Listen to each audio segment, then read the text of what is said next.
Hello, welcome to another live Google Hangout on the Living Income Guaranteed. And today we are discussing a key topic that pertains to all of us, which is political education, and not so much the actual career development in relation to political science, for example, but just the sheer interest that we can always consider, or that we should have always considered to implement as part of our day-to-day living, becoming aware of how our economic systems, political systems operate, what kind of political structure are we living in, and so also discerning whether it is in fact being lived as it's said on paper, so to speak, or not, and also considering how we could actually participate in it. Because we've also many times talked about the solutions that we can implement, but we've also seen that most of the problems that we have as human beings, it's precisely the lack of interest in relation to becoming politically interested, politically aware of the problems, the solutions that we can actually implement as people of this world, in this world. And so today we have a hangout, and we had initially planned to discuss with Barbara Stangl. She's not online yet, and there's some technical issues. That's why we also came up a little bit late. And we also have Josh Richert from the US. Hi, Josh. Hi. And so let's start with you and share with us how has in your case, in contrast to Barbara's situation, you've always had like this natural tendency to be interested in politics. Why is this? Well, I haven't had a natural tendency to be involved or to be interested in politics to where I personally want to participate in them, but more or less from like I want to understand what's going on. And it's been more or less at a national or a world level rather than a local level sometimes. So, and and to me, it seems that politics and money are at that level, at the world level, are tied to each other like almost interchangeably. And and so it's just very interesting. I've been doing research on how things work between money and politics for years now, and it's just a fascinating study. It really is. And why do you consider that this is also important? Because we know of many people, many of us have relied on only what we get to hear from the news, maybe, or what we get in school. From your position, is that sufficient to become politically aware of how things really work? No, absolutely not. Um, to become aware of how things really work from my experience, is really to know how the money system works. Because behind everything that you see in politics, ultimately you have a financial reason, and it's not just about making money, but it's about the control of resources or territories or countries or nations of people in order to stabilize currencies and ultimately assess and amass wealth to a concentrated few. It's basically a game that's being played behind the scenes, and so the understanding of money is key to seeing how that all works. Yes, I agree with that. Because when we, for example, in school, we get to know that, yes, there is a government and they take care of it all. And from there, you don't really get to know how really the banking system operates, for example, or what really goes on in systems like Wall Street, or how is your actual money valued upon, or what is it backed with. And this is also what goes hand in hand with us as people of the world just creating another belief system of, for example, what the political system is or what the government should do. So what's your understanding at this stage in relation to, let's say, in the case of the US, which is quite a great example, in terms of the political system as a representative democracy and how it actually operates? Okay, well, the political system in the U.S. does represent a group of people. However, the interesting thing is it actually doesn't represent the people of the United States. It represents the people that have control of the money system that exists within the United States, and the entities that have grown up around that group, specifically the banking system and the international corporations like oil companies and defense contractors, so on and so forth, they are represented by Congress and the presidency, and the people are represented only to the point where the people actually make noise enough to have to be dealt with, you know, by the government. And that power transfer has occurred over time through the money system. The money system being the debt fiat-based currency system that we operate under, where money is issued at the exchange for debt, or all money comes into existence through debt, and the control and value of that money is controlled by the central bank. And so we really need to know and understand their motives and what they're trying to achieve and their objectives to really understand what's going on worldwide. So in terms of that, because all of that is so well hidden right now, not so much due to the internet, and we have great documentaries, great tools to educate ourselves, but this is something that certainly what you just explained doesn't come in your textbooks about politics or economy 101 in schools or anything like that. So how have you come to educate yourself this way and to get to know these facts?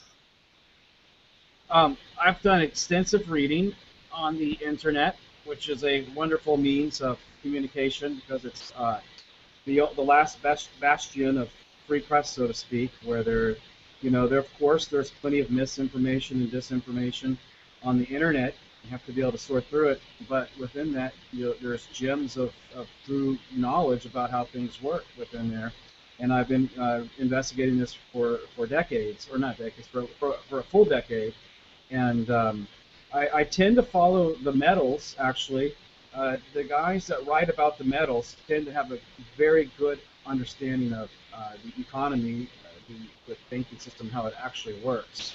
And coincidentally, it goes into international affairs and what's going on behind the scenes, and there's like a war in Syria or Ukraine or whatever's going on, what's really going on there, which is always about, at least in the last 60 years, it's about stabilizing the U.S. dollar and keeping the U.S. dollar as the reserve currency nationwide, forcing the use of the dollar as to settle international trade, specifically with oil, through the OPEC system.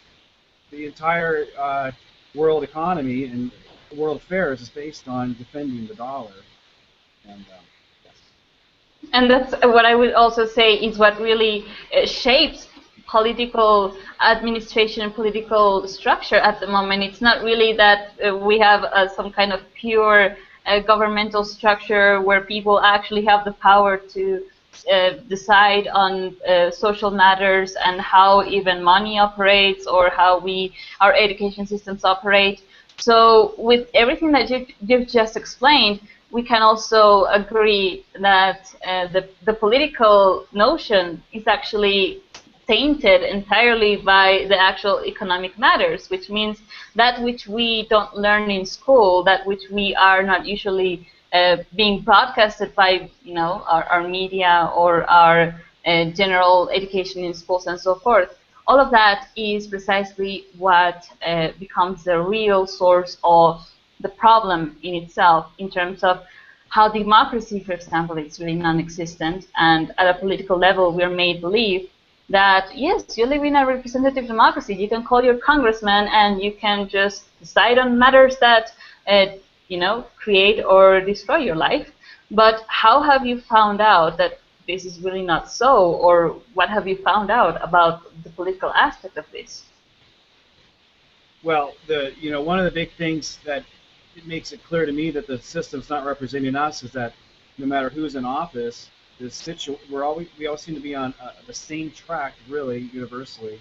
And our personal situation down here in the regular land, it continues to deteriorate.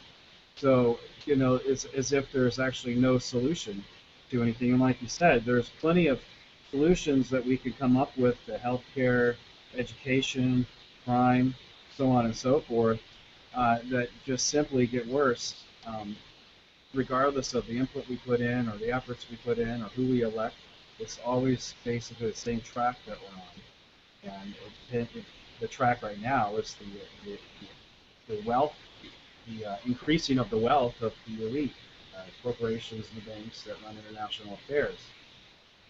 So I can see that there's absolutely going to be no change with what's going on in this world, and no improvement with our own situations here until we address the money system um, first, or at least in concert with whatever else we're doing. The money system has to be addressed. Yeah, what we also say is that through understanding that flawed system at a money system aspect, we also then have to look at how we have all legitimized this system in itself as it is right now, such as through the political apparatus, wherein we have this idea or notion that through voting we will get people in power and so forth. We have a question from Anna, and she's saying, "Hi Josh, what do you mean by following the guys that has the metal?"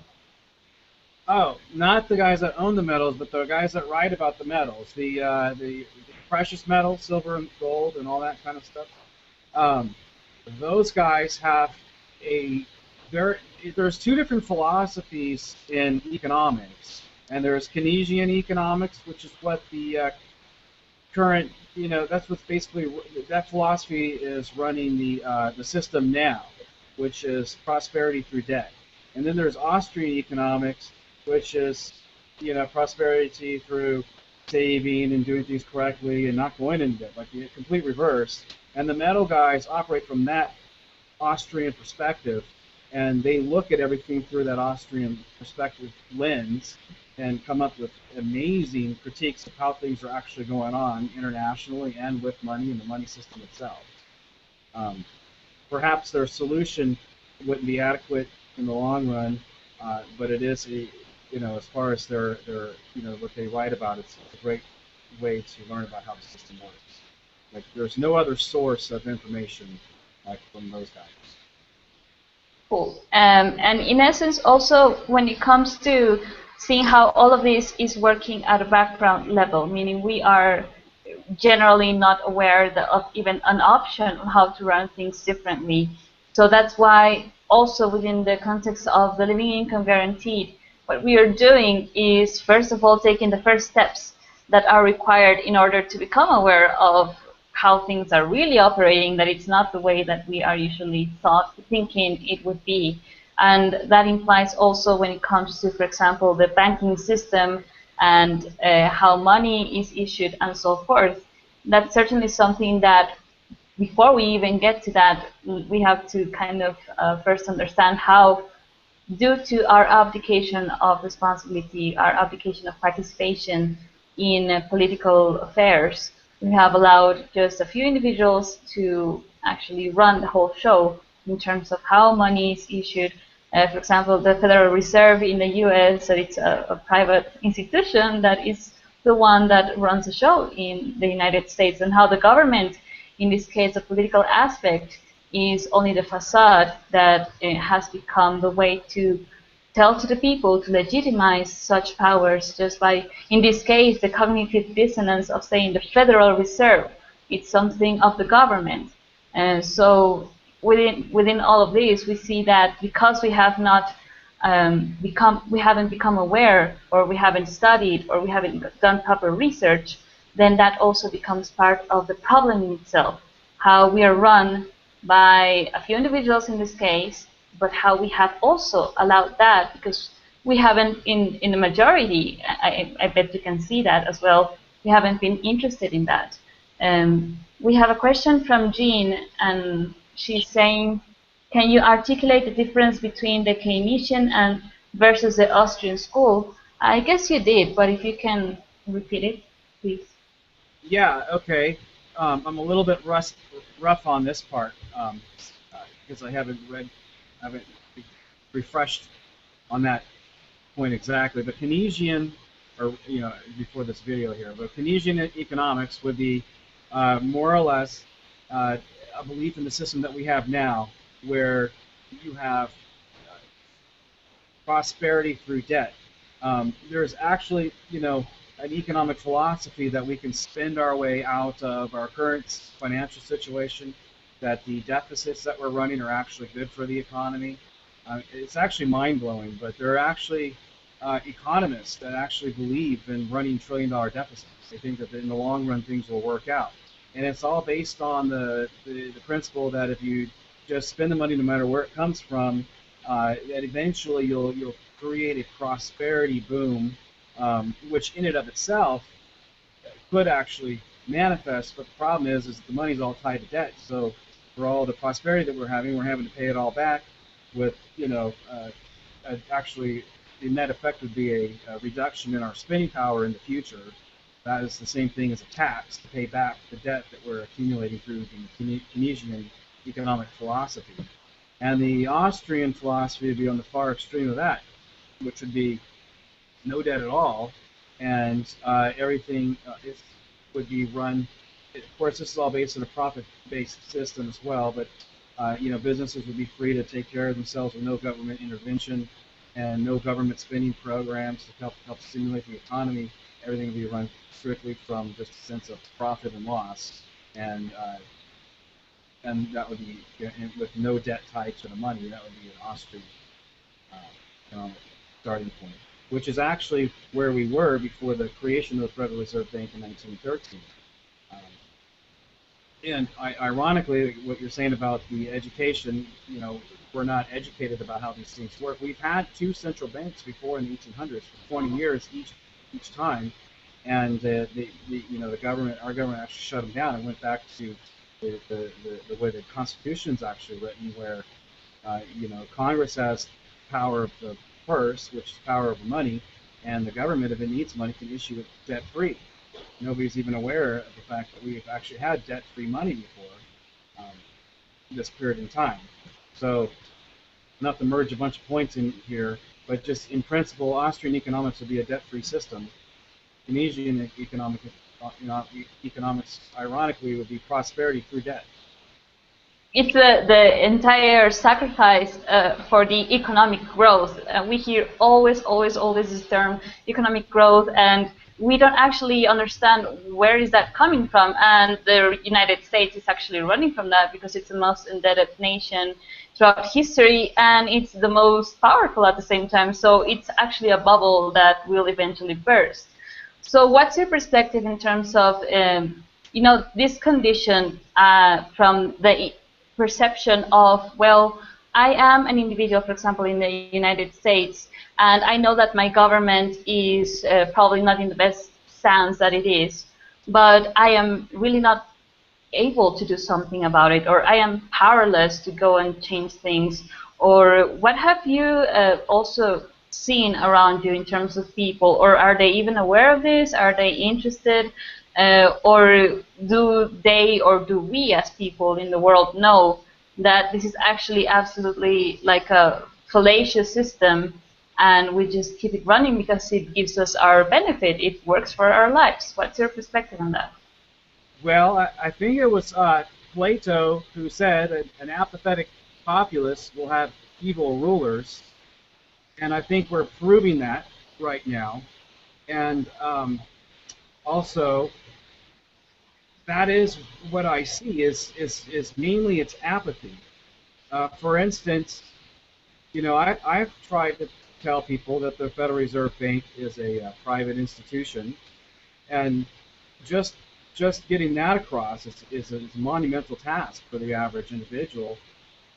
They'll, without even investigating that point, they'll just write you off or say it's not possible, or that's, there's got to be something missing from the equation, and so you wind up just giving up. But the fact is that they are a privately held corporation. That's how they're set up, and that in and of itself is actually a criminal conspiracy, because nobody actually knows of this. That means that the entire federal government is not telling you, plus the media is not telling you, plus your schools aren't telling you. I mean, to have a private bank running your finances, which is unconstitutional, is a criminal conspiracy and proves criminal conspiracy.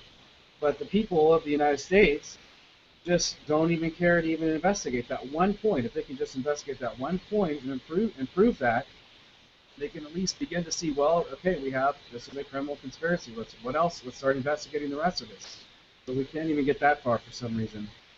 And so as far as, making change, somehow or another, people are going to have to start waking up to the system to see it for what it actually is, and then we can begin to talk about how we're going to actually change it.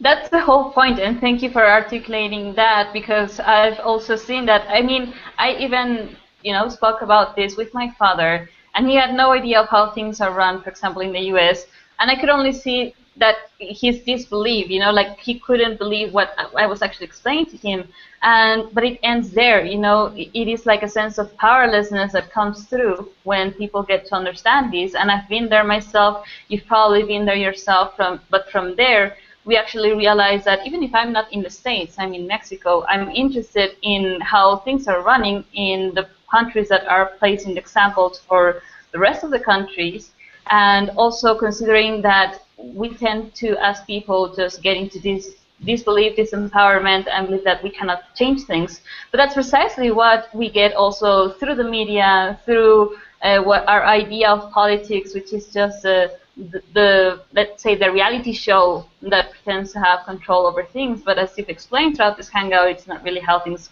operate. And so how can you then see the potential of people getting to this information beyond the internet? How would you create solutions in a way to precisely get people informed about not only, for example, the Federal Reserve or how the money is operating, but to get people interested into politics, into getting to know economics? I think that probably the best way to do it would be to have as many of these type of broadcasts as possible, where hopefully we can pique the interests of people so that they can naturally, of their own, start investigating these things.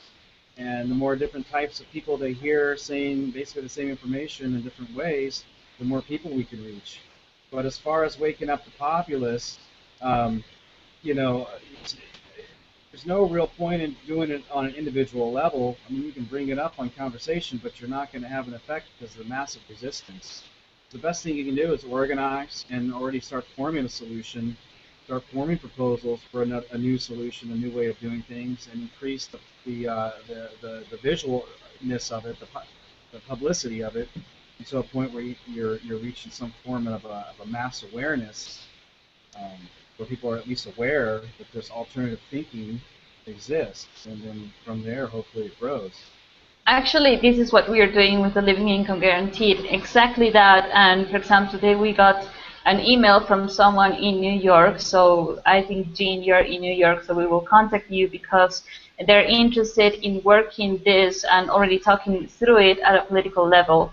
And this is how it's done. We place the information, we place the proposal, such as the Living Income Guaranteed proposal, which is the first step to precisely not getting fully into changing how the money system operates, because those steps will come further. But at the moment, kind of giving that first initial support that we require to give to people to get out of that survival system of living day by day in fear, and precisely through that fear, not being able to even think of solutions, not even having the time to do proper research, to educate themselves.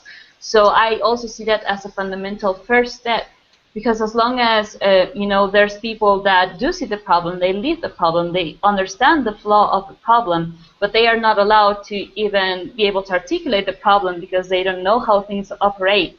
They are silenced, the people that have no money, for example, that live in poverty, that are homeless. So through empowering people to the level of dignity, through time, and providing more education like this, and there's many people around the world now providing information through the internet and having the time for that instead of living in that survival mode, then that provision of a living income can certainly grant these, in essence, the space, the time to begin becoming aware of the problem and creating solutions, joining forces, because as you say, it won't come as an isolated thing. And we have a comment from Jean. This is also from what we were just discussing. She said, the setup of the Fed was not an isolated event, but rather a worldwide agenda of debt creation, World Bank, etc. Would you agree? Oh, absolutely. The Fed is one of many central banks around the world, and they are all headed up by the Bank of International Settlements, which is like the Federal Reserve Bank of Reserve Banks for the nations. And they're also in tandem with the International Monetary Fund. They all work together in indebting and impoverishing the nations of the world. And once you're in debt, you're basically a slave to the lender. That's the whole principle that they run by. Some of the nations that have the biggest uh, problem in the international arena, such as like Iran, for instance, actually do not have a central bank. So there's a lot of that as the actual reason of what's going on there, or at least a big part of it. Yes, and the reason for the interventions and to bring democracy at this moment has become just that excuse to precisely implement the same kind of banking system that the rest of the nations that are belonging to the IMF and so forth and World Bank, they are all just one big plot in essence that if certain countries do not comply, then that becomes a reason to go there and disrupt the society, create war, so that eventually, as a form of getting people back up or back on track, now this implementation or joining in a forced manner to this system is what essentially happens. And as you were saying, Iran is one example, and in essence, that's what happened with Libya as well. And we can go also at length explaining that aspect, but I would like to also bring it back to what people can relate to, because consumerism is a great thing, a great deal in America, for example. And we usually, when we consider, buying something in a supermarket, we don't even know where it comes from or what kind of trade deals does this banana is coming to my supermarket and how that operates. So what would you say, or what do you have to comment on this aspect of, let's say, the colonialism or the imperialism that we've also gone through, and that we call it like in the form of trade agreements, like the trade agreement with Latin America or the trade agreement with Mexico and Canada and so forth, or with Africa as well, and that goes under the banner of free trade or fair trade, fair trade, that it's actually just getting people into debt and getting all the resources and coming back here to the West world and selling it nicely. So what's your take on that? On the trade agreements with countries, or Yes, like becoming aware of how the actual nitty-gritty deals that go behind what we just get as a certain product, and how we as people usually just buy it but aren't even aware of how it came to this country, what kind of agreements were made. Is there a fair trade agreement? Are people being paid sufficiently? And how that operates, or how that goes behind the scenes, so to speak. well, we have been programmed like rats on a wheel chasing a piece of cheese for the last 60 years by television to become mindless consumers, wherein we find our happiness within the amount of products and the quality of products and the type of products that we can buy. And as long as we're able to buy those products, we've been programmed to believe that that's what happiness is. That's even the pursuit of happiness. Uh, and as long as we're able to play that game, then we really don't want to look at anything. We just want to continue on with our lives until the bitter end, no matter what happens or what's happening around us. And in the meantime, we have all these trade agreements going on, worldwide, that are set up for basically the control of the resources and the price of the resources, and within such as like the North American Free Trade Agreement and so on and so forth, that really have nothing to do with us. That actually might decrease the price of products temporarily in the short run, but in the long run, it's not necessarily so, and people are suffering at some end of the equation that are actually producing the products, all of which really doesn't matter to anybody because we're not actually seeing it happen. We're kind of one step removed from it. And the what's going to happen eventually is what's happening now is basically a form of wage arbitrage where wages are coming under attack, and you know living standards are going down for everyone. So we all need to wake up soon and start forming real trade agreements, equality and common sense, where maybe we try to like stay more local and trade with each other in our local regions instead of all this international stuff. Maybe just keep as a rule of thumb that international trade maybe is not a good idea because there's somebody way at the top benefiting from it. Maybe we need to focus more locally and change our priorities as far as our buying habits and spending habits and what's important to us. Yes, the reason why I bring that up is because when we only tend to focus on our self-interest, which is just satisfying our basic needs, we tend to only see the product, we eat it, we consume it, we buy it, and we dispose it, but we don't even get to become aware of, okay, how did this get to my table? How did this get to my Walmart? What are the relationships that are going on there? And how that is also essentially handled or managed through politics. We don't even get to understand that because we are not taught about it. So we have to kind of begin realizing that politics is also, and economics is not something isolated from, only people that are living in Wall Street or people that are in Washington in your case. But it's actually something that we deal with every single day. The same with the kind of education that you have. In essence, everything that manages our lives is within this structure, as you were saying. Yes, within this kind of experiment of living within a survival mode in a structure that has been planned to precisely not support everyone, and that's why, in a dignified manner, of course. So that's why we're also proposing the living income guaranteed as a first point, as a model that can tap into the political flaws, the economic flaws, and create solutions that are not way out there or that we require a lot of time, but it begins with things that are already happening in the US, like making wages or the minimum wage higher.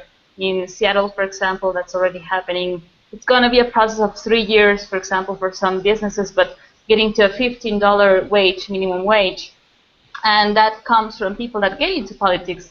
Shama Savant is the one that has done that. So when I read that kind of news in terms of people getting into politics and really going for one point and getting it done, it does create that sense of awareness that the problem is not really out there, and it will begin by simple points like this one, but more so than all of this that also still happens at the political level from person to person. So in terms of this, in your case, how could you see as a solution that you can suggest to people, for example, that we begin this process of self-education? You mentioned before the internet studies, but there's a lot of information. Can you recommend actual sources or places or forums, etc.?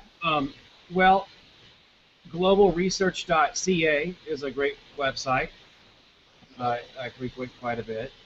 And another one would be Silver Doctors, which I find to be very, very informative.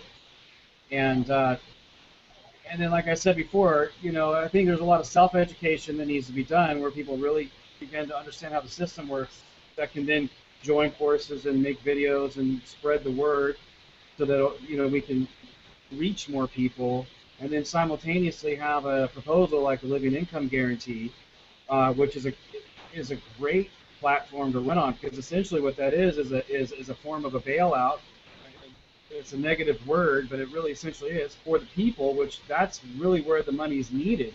And an interesting point on that is that a lot of people don't believe that we have the money for a bailout. Like, you can't, just spend whatever it costs to, not a bailout, but for the living income guarantee, like as if, we can't afford to spend the money there. But we're already doing a bailout. We're bailing out the financial institutions at the tune of trillions of dollars per year. So we've already got the money. We're just misdirecting it. We need to direct it into the hands of the people that need it, and that'll actually stimulate the economy, because there'll be more people buying their basic needs at a higher rate, because they'll be buying what they actually need instead of only what they can afford. and that money will come back into the system, and and it can be recycled in essence. Whereas the bailouts that they have now for the banks to go right straight into the commodities, food prices, and cause inflation because the banks are just investing it. They're speculating with the money. They're not even putting it into the economy. So we have a worse situation now.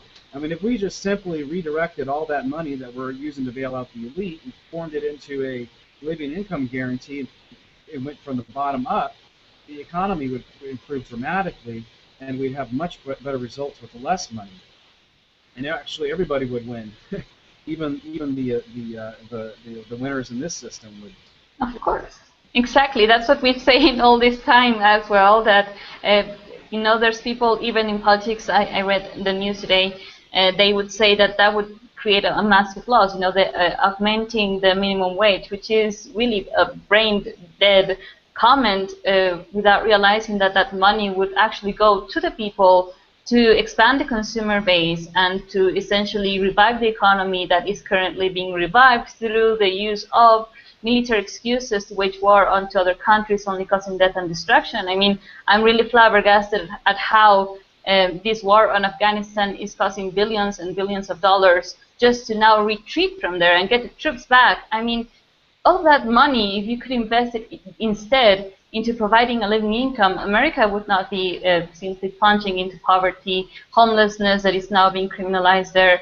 And even, I mean, the idea of Obama, for example, raising the minimum wage to $10.10, it's really laughable because it could be a lot more than that, and it would be a beneficial thing for everyone.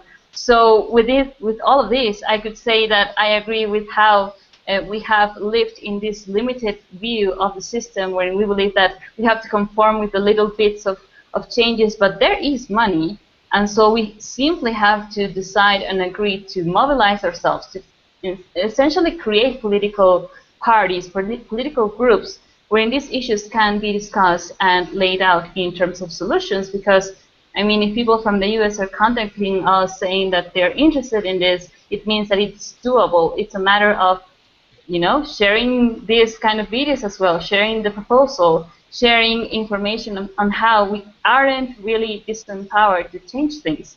And this video will also stay as a proof of that. So we had a question from Gabriel, but we also already kind of said, which articles, material, books, and so on would you suggest to the people to read or check to be able to educate themselves? You were saying about the websites. Maybe you can also write them out, and we can place them in the information of the video later on. Yeah, I'll do that. There's plenty of other sources too.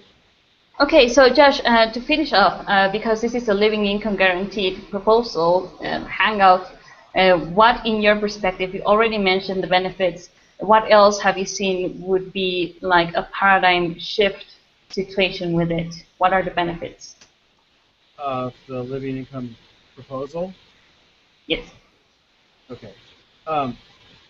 Well, as I've just outlined, in addition to that,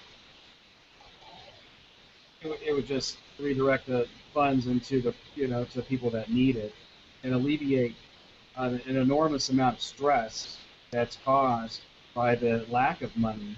I mean, I know in my own life, within my own occupation, if you could take the money out of the question of whether there will be money at the end of the rainbow out of the equation, that'll change the way I conduct myself in business. I try to not let it affect me or change me, but it's always back there as an underlying, undercurrent of, somewhat directing me in my actions within, how I conduct myself in business.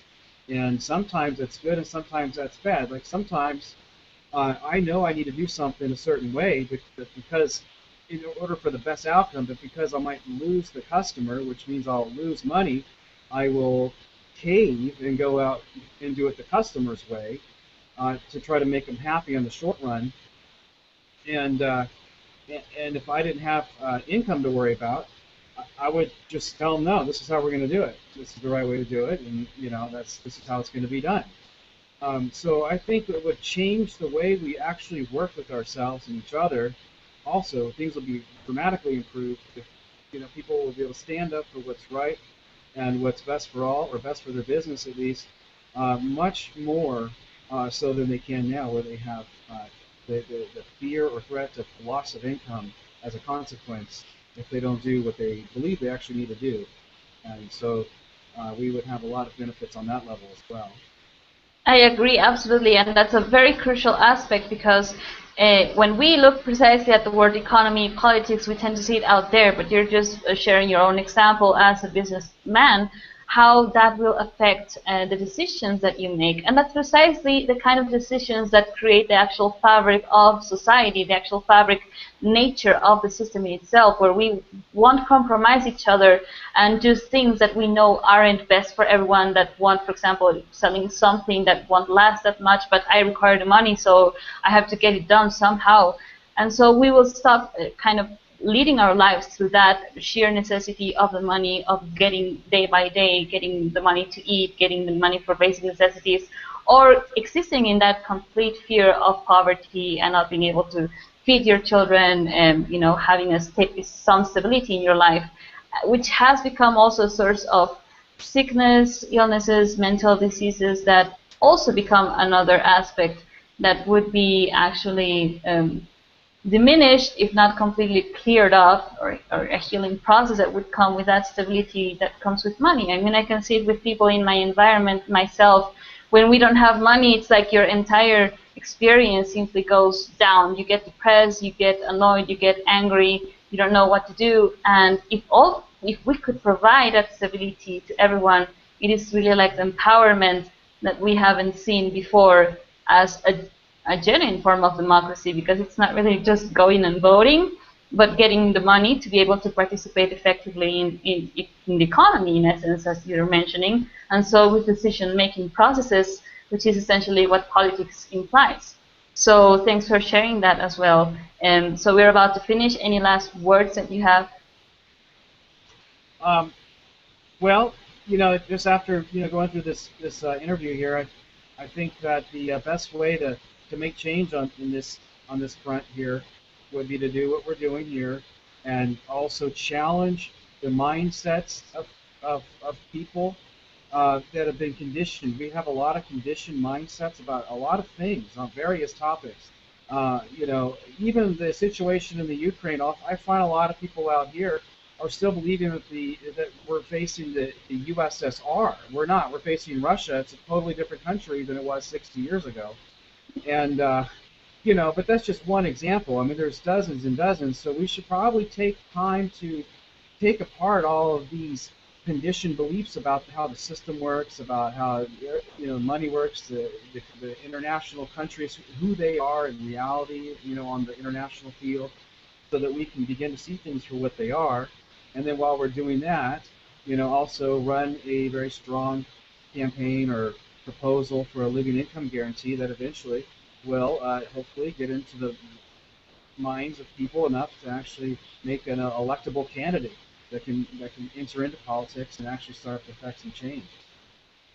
Yeah, exactly. And also considering that living income is an entire change, not only in just giving money to people, but there are changes that are required, as we were mentioning, the banking system, nationalizing resources, redirecting military funds in the case of the US, which would mean stopping war effectively, and many other aspects that have to do also with what media would broadcast, what kind of products, what kind of businesses would be opened and supported, because it's about time that we stop also the production of things just for the sake of profit.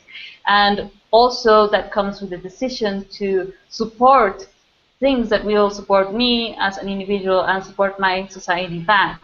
So that community aspect that you were mentioning, that local support, I consider it also important to emphasize here, because the more that we also get in touch with our neighbors, our community, which is virtually lost at this stage, the more we can then begin establish that first point of communication of talking about these things, because we usually only live in this very facade way of things, as you were saying, like we are mind controlled in essence to just live in this status quo that we've called our human nature, or this is how the world system is. But we're seeing that that is going down the river, meaning it's going down to destruction, it's going down to not having any form of sustainability or even a foreseeable stable future, which is really concerning at the moment. So it's about time that we stop our apathy, as we were mentioning in the beginning, and start getting together. This is a space for that. So anyone that wants to participate here, you can contact us as well.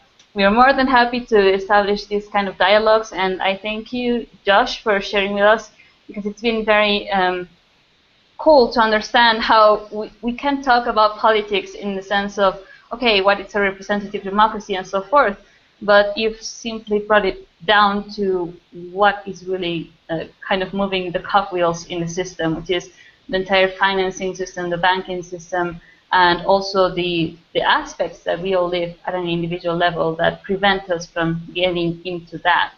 So thanks a lot for being here.